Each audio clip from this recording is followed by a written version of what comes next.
Hi, I'm Julene, Skywatch columnist for the Mountain Astrologer and CEO of the International Academy of Astrology. Welcome to my night sky tour for March 21st through 31st, 2012.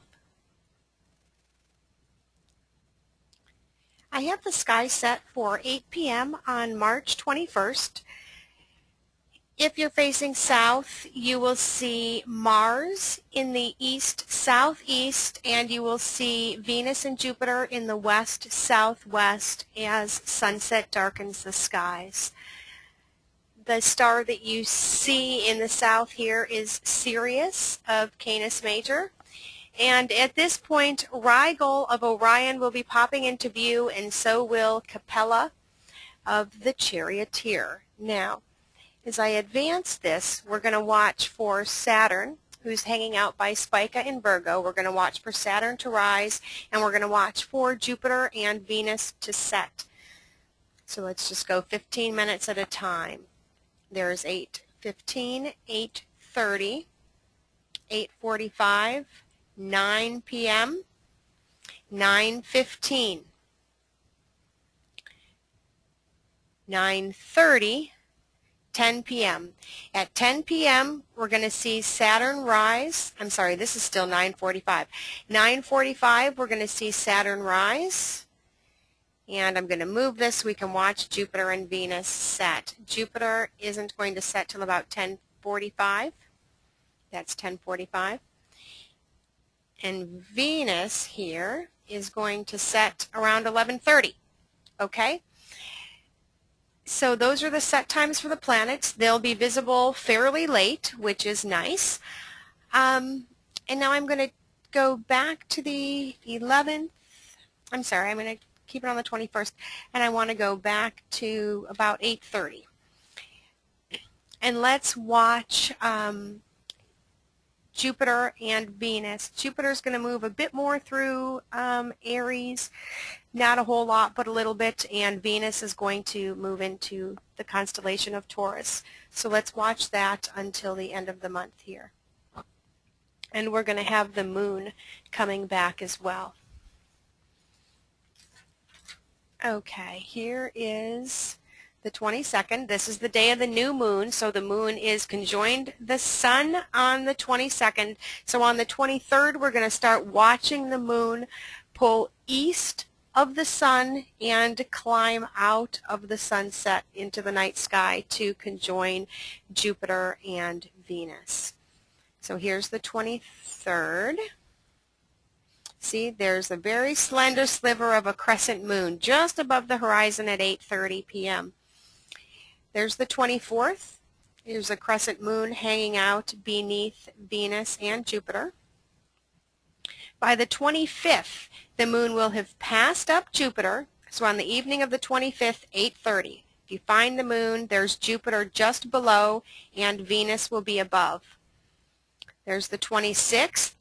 Now, Venus is just to the right or west of the moon. There's the 27th, 28th, 29th, 30th, and 31st. And see, Venus is moving into Taurus, and the Pleiades are over here. So let me get the skies a little darker. See, there's Alcyone, which is one of the seven sisters of the Pleiades. And if you put binoculars or a telescope to that area of the sky, you'll see that there really are more than seven sisters there. There's a whole bunch of stars sitting right there, and once you take a telescope to that area, you can't even tell which is the original seven of the cluster that you see with the naked eye. See, when the skies get dark, you see that little cluster there. If you put binoculars or a scope to that area, you'll see even more stars.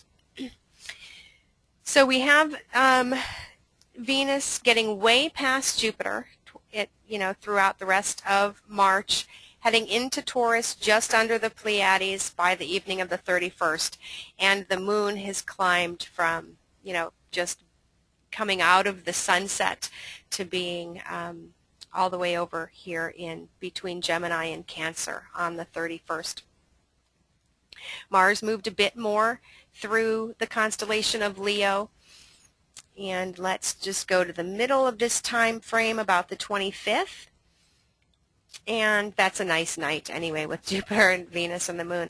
And we're going to watch what time Mars sets for you. Okay, so there's 10 p.m. and I'm going to advance this by hour. 11, 12, 1, 2, 3, 4, 5, 6 a.m. Mars is about to set. There's Saturn in the southwest sky. By 7 a.m. Mars has set. Let me try and back this up by 15 minutes at a time. Mars sets between 6:15 and 6:30. And then Saturn is visible until sunrise blots him from view. And so that is the sky tour for this month. But what I did want to mention is I had mentioned in a couple episodes back that Mercury was at greatest eastern elongation. But now here on March 27th, let me go here and let me change it to PM. March 27th, Venus reaches greatest eastern elongation. The furthest Venus can travel from the Sun is 48 degrees. This is the day, March 27th, of Venus's greatest eastern elongation, and she will be 46.3 degrees from the Sun. And this lets us know that that a retrograde is coming. When Venus or Mercury reach greatest eastern elongation, we know that a retrograde is coming. It comes much quicker for Mercury because its cycle is so much faster, right? Because Mercury retrogrades it retrogrades for 3 weeks at a time, and it'll do it 3-4 times a year, okay? So about every 3 months for 3 weeks. So that happens much quicker. Venus goes retrograde every 18 months for 6 weeks. So it's still going to be a couple months before she goes retrograde, but we know that one is coming when we see the greatest eastern elongation. And thank you for tuning in this week, and I will see you next time. Thanks for watching.